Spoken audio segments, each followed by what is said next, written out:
want to start time? No, that's okay. Maybe. Okay. That's cool. And tell me to start timing you. Timing us? Yeah, no more than 30 minutes. Oh, the mustache. Okay, 20 to 30 minutes. Okay. Who is Gertrude Stein? A woman? No. A writer? No. Gertrude Stein is Gertrude Stein.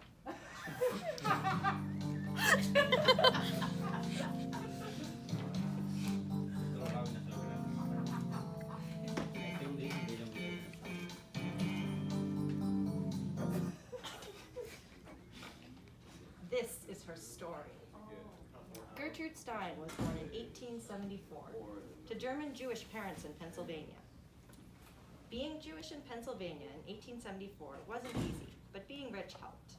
She wrote from the time she was young, and when she spoke in riddles. When she was still young, her parents made the decision to move their family. I'm worried about Gertrude. She speaks only in riddles. Maybe moving to Germany will help. As a result of their decision, she came of age in many countries: Austria, Italy, Oakland.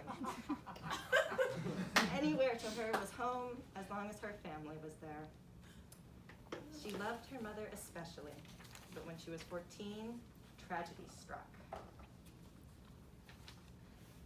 Bless, twinkling with delight in the house, twinkling with the moonlight.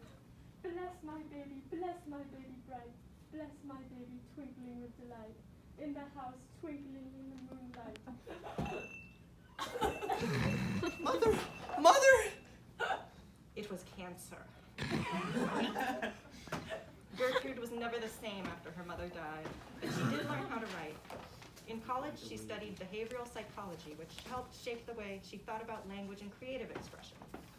Much of Gertrude's earliest writing was inspired by her experience in college, where she struggled to find her own identity and began realizing that she would not allow herself to be hindered by conventional societal roles.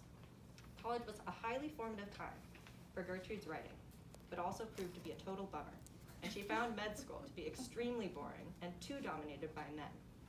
And so, with only her wits and half a psychology degree, she dropped out and did what all depressed writers of the time were doing.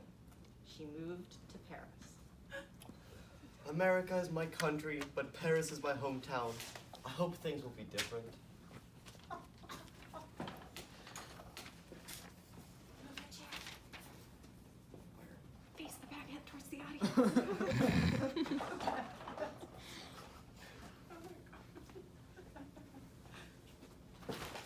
My baguette. I'm Alice. I'm Gertrude. Gertrude? That's a beautiful name. Would you like to help me eat this baguette? Yes.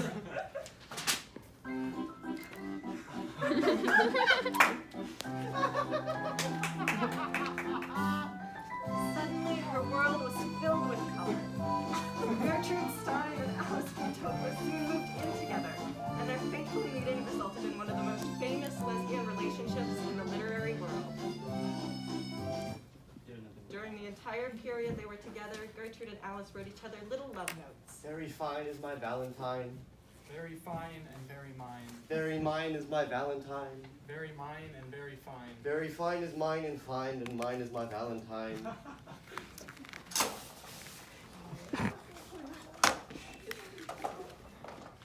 With Alice as her muse, she set out to write her next novel, and in June of 1933, she published the autobiography of Alice B. Toklas, a memoir of their time in Paris, written in the voice of her life partner. The book became a literary bestseller and vaulted Stein from obscurity in the cult literature scene into the limelight of mainstream attention. She would soon be a lead innovator of the modernist movement, best known for a writing style that broke the conventions of linear narrative and for her extensive art collection. Her and Alice's salon was now party central for all young writers. Suddenly, it was all different. What she did had a value that made people ready to pay. That's not it. Excuse me? Up to that time, everything I did had a value because nobody was ready to pay. What do you mean? Before one is successful, that is, before anyone is ready to pay money for anything you do, then you are certain that every word you have ever written is an important word to have written, and that any word you have written is as important as any other word, and you keep everything you have written with great care. But when your public knows you and does not want to pay for you, and when your public knows you and does not want to pay for you, you are not the same you. Hold on, that makes no sense. Doesn't it? It's how I feel. I mean, you're saying words, but they don't mean anything. I mean exactly what I say, and I say exactly what I mean, and nothing really more, but of course nothing less. Stop talking. Just leave it to me to make sense of your story. This is my story, why are you the one telling it? Well, being your narrator is kind of a lifetime contract. I'm relieving you of your duties. Whoa! Zany!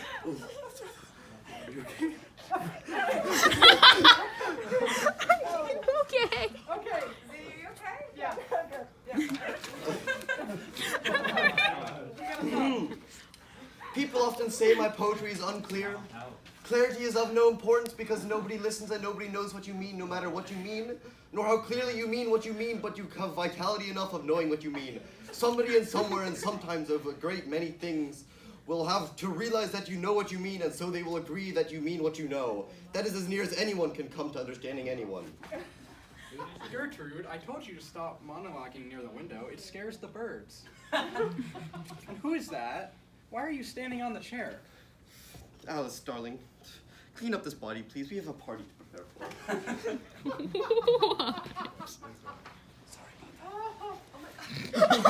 Oh my god. All is well. I need to go. Yes, Picasso, come on. This was my casting idea. Cigarettes. It was a fantastic It was idea. I'm inviting to the party. Other way. Other way. No, cigarette. Backwards. Cigarettes backwards. There you go. All right. Okay. Tell me when I need to get in. All of your training has led you to I this teachable mean, moment. There. I come like right after. Finally, I can use that bit of wisdom. Oh. Other way. Other way. Do you need a lighter? Oh, Pablo, you're so funny. Oh, madam, your beauty is incomparable. You must allow me to paint you someday. Maybe sometime, Pablo. Enjoy the party.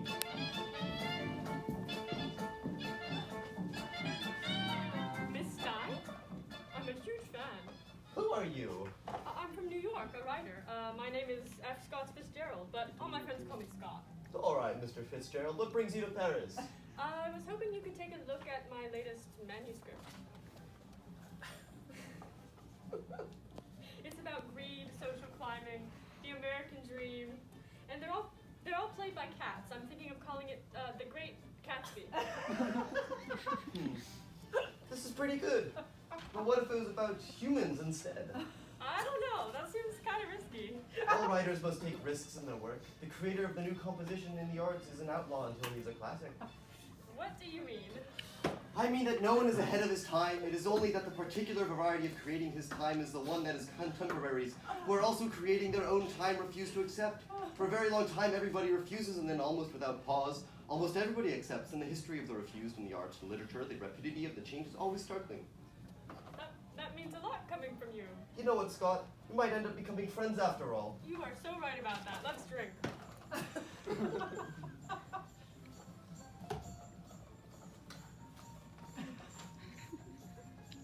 This has been a most wonderful evening. Gertrude has said things tonight it'll take her 10 years to understand. Speech, speech, speech, speech, speech. A toast. Don't stand on the chair. No, I'm not Okay, gonna. good. I'm not gonna. All right, sorry. All of you young people who served in the war, you are a lost generation. You have no respect for anything. You drink yourselves to death. You have sex and then smoke cigarettes. A lost generation, that's what you are. That's what all of you are. Yeah. Yeah.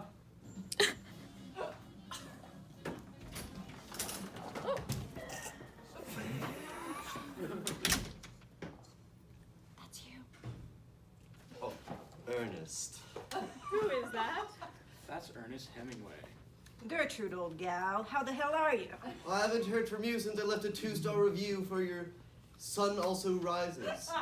That was much more than a review of my work. You called me physically frail and accident-prone. I taught you how to write. Your stories were bland and their sexual content made them unpublishable. The only person who can stand to be around you is your wife, and I give your marriage 2 more years until she realizes how difficult you are. That's not true. Alice, in 2 years, women will finally gain the right to divorce, and then you'll be free. You're a loser. In fact, your entire generation is a bunch of losers. The loser generation. My mustache! Get out of here and go back to your log cabin, Hemingway. You're not welcome in Paris anymore.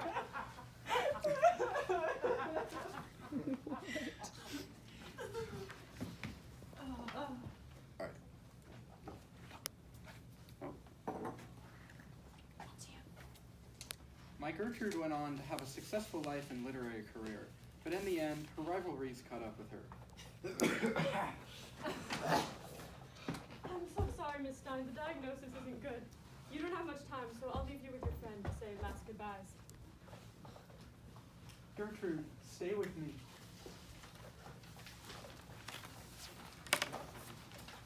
Alice, Yes? What is it? what is the answer? Why, my dear, there is no answer. Then there is no question.